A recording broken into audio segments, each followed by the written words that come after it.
tentunya sangat membantu ya dalam hal kesamaan visi dan misi program, sehingga RBA dapat fokus pada peningkatan kualitas program dan layanan yang sudah dijalankan sebelumnya. Salah satunya, kemitraan ini menjadi momentum untuk mengevaluasi serta menjalankan program dan layanan literasi dengan model baru yang lebih konstruktif dan berdampak.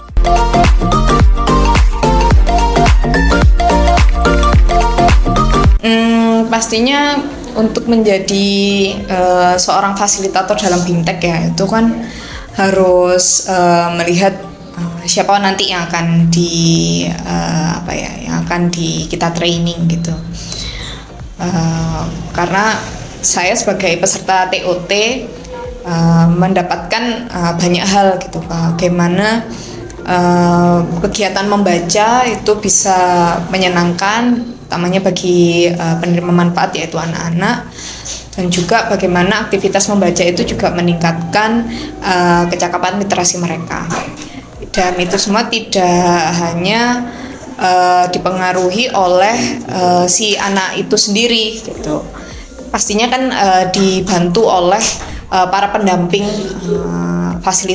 fasilitator yang membantu mereka untuk memahami isi bacaan, kemudian memulai membaca gitu, dan hingga sampai ke tingkat mereka gemar membaca.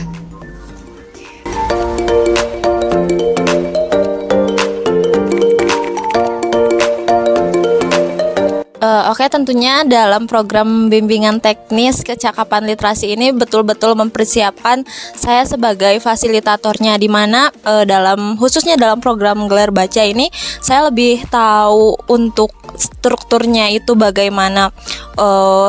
Berbeda dari gelar baca yang dulu kan, kalau waktu dulu itu hanya sekedar datang baca menggelarkan buku tanpa harus kita tahu asesmen anak-anaknya mereka sudah bisa membaca sejauh mana. Tapi dengan adanya BIMTEK kecakapan literasi ini jadi lebih intinya jadi lebih terstruktur sih dalam pelaksanaannya gitu. Tentunya saya ingin menerapkan permodelan terkait membaca nyaring yang baik dan juga benar, karena saya ingin membuat anak-anak itu merasa antusias ketika membaca ataupun dibacakan.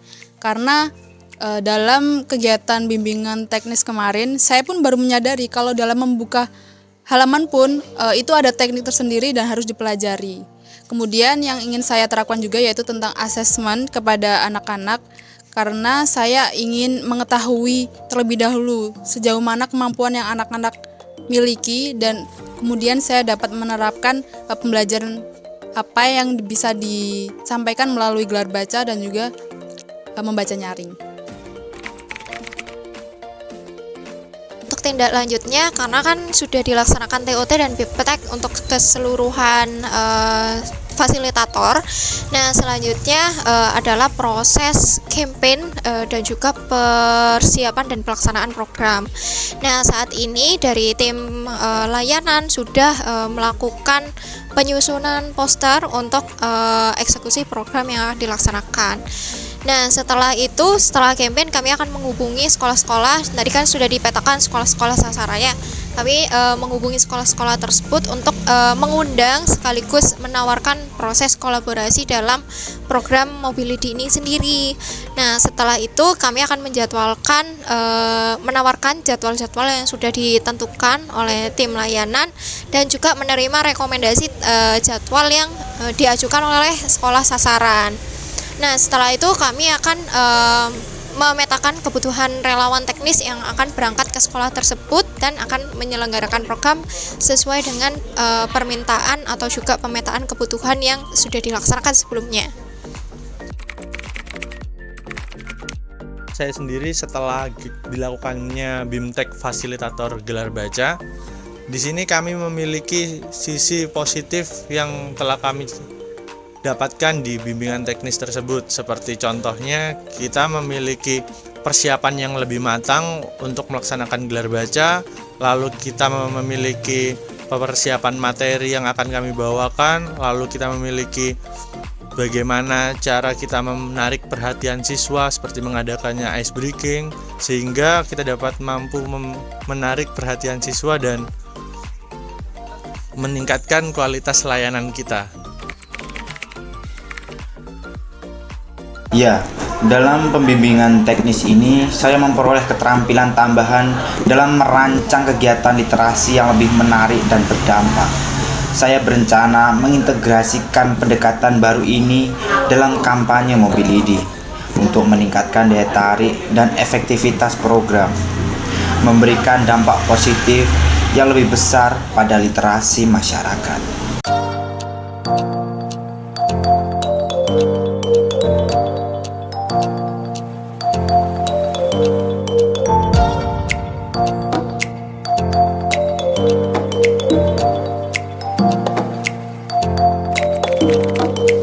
Untuk proses dalam belanja kebutuhan Mobility kemarin, saya merasa senang, tentunya saya senang. Tapi di sisi lain juga saya beberapa kali merasa bingung karena dari list yang diberikan itu ada beberapa toko yang dari saya maupun relawan yang lain itu tidak mengetahui lokasi toko tersebut, dan akhirnya kita mencari alternatif toko yang lain yang menyediakan kebutuhan yang serupa. Untuk memastikan ya, dengan selalu meninjau kembali bahan yang udah kita beli atau barang yang sudah kita beli itu apakah sudah sesuai dengan anggaran kita, kemudian tinjau lagi kualitasnya itu sesuai sama yang dibutuhin atau tidak. Terus kalau misalnya pun ketika proses pembelian nih kan kita bakalan tidak mungkin langsung menghabiskan seluruh anggaran itu kan. Nah, itu kita pasti ada peninjauan kembali apakah ini sudah sesuai dengan anggaran, sudah sesuai dengan tujuannya, seperti itu. Dari kakak, ya, kualitas itu juga perlu jadi pertimbangan. Jadi selain aspek keuangan, kita juga perlu ngelihat kualitasnya, karena insya Allah dari bahan atau barang yang kualitasnya baik, lebih baik dari yang lain, itu insya Allah bakalan lama dipakainya dan awet gitu untuk keberlangsungan. Jadi nggak cuman sebentar saja dipakainya seperti itu. Jadi nggak harus selalu dari aspek keuangan kita juga mikirin, tapi kita juga mikirin kualitas barangnya. Untuk memastikan bahwa program Mobility yang sudah dilaksanakan sesuai dengan kebutuhan masyarakat, kami melakukan yang namanya adalah pemetaan kebutuhan masyarakat. Selain itu, kami juga memetakan profil penerima manfaat yang akan menjadi sasaran dari program ini. Dipetakannya adalah dari hasil asesmen tingkat literasi di sekolah tersebut. Nah, karena fokus dari program Mobility adalah layanan literasi dan diseminasi, maka kami memetakan beberapa tingkat literasi yang ada di sekolah tersebut. Nah, kita juga memetakan dari sekolah-sekolah yang berada di sekitar Malang Raya, mencakup dari Kota Malang dan juga Kabupaten Malang. Baik dari pinggiran Kota Malang maupun juga di Kabupaten Malang, kami berkoordinasi dengan seluruh relawan RBA untuk memetakan kebutuhan dan profil penerima manfaat itu sendiri. Untuk kendala-kendalanya, karena kami juga sudah memetakan beberapa sasaran sekolah untuk dituju sebagai program Mobility ini, beberapa sekolah sepertinya mungkin agak sulit untuk dikontak seperti itu.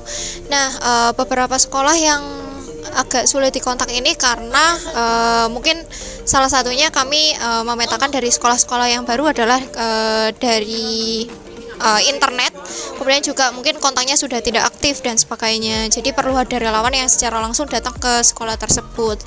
Nah, untuk sekolah-sekolah yang di kabupaten itu juga jaraknya lumayan jauh dari teman-teman yang lokasinya di penempatan, sehingga memerlukan sumber daya yang mungkin lebih perlu direncanakan kembali. Nah, untuk solusinya adalah kami memetakan lagi mana lokasi penempatan yang paling dekat dengan sekolah yang akan disasar. Nah, kemudian untuk solusi yang kedua, dari sekolah-sekolah yang sulit untuk dikontak atau mungkin kontaknya sudah tidak aktif lagi, kami akan melakukan silaturahim secara langsung atau kunjungan secara langsung ke sekolah tersebut. Jadi sasaran utamanya adalah kontak penghubung dari sekolah, kemudian juga sekalian memetakan kebutuhan maupun profil dari penerima manfaatnya sendiri. Untuk pengupayaan donasi itu sendiri, sebagaimana umumnya yang dilakukan di RBA ya, khusus Mobility ini ada 3 cara, yaitu yang pertama pengupayaan secara mandiri, yaitu dengan bercerita kepada jejaring relawan masing-masing. Kemudian bisa juga bercerita melalui platform crowdfunding atau platform fundraising lainnya. Terus yang kedua itu dengan cara berjualan.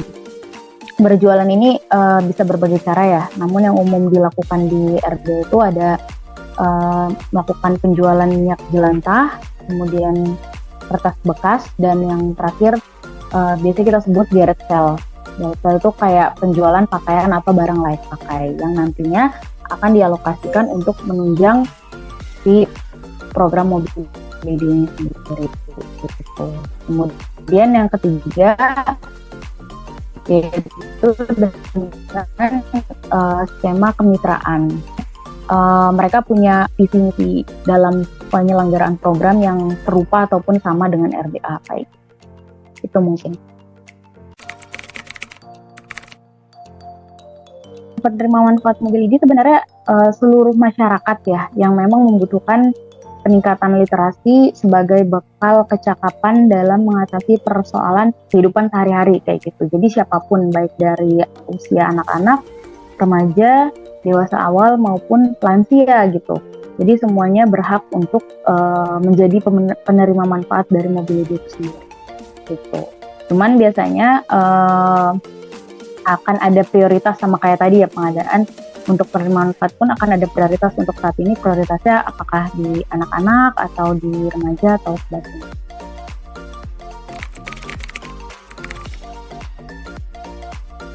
Tentu ada ya tantangan di setiap fase dalam menyelenggarakan program mobility ini. Misalnya dalam fase pengadaan itu tentu hal-hal yang umum, saat kita mengupayakan dukungan publik, donasi maupun dana kemitraan itu tidak serta-merta kita langsung dapat gitu. Pasti akan ada misalnya penolakan atau mungkin memang saat itu saat kita mengupayakan itu belum sesuai dengan calon donatur dan sebagainya kayak gitu.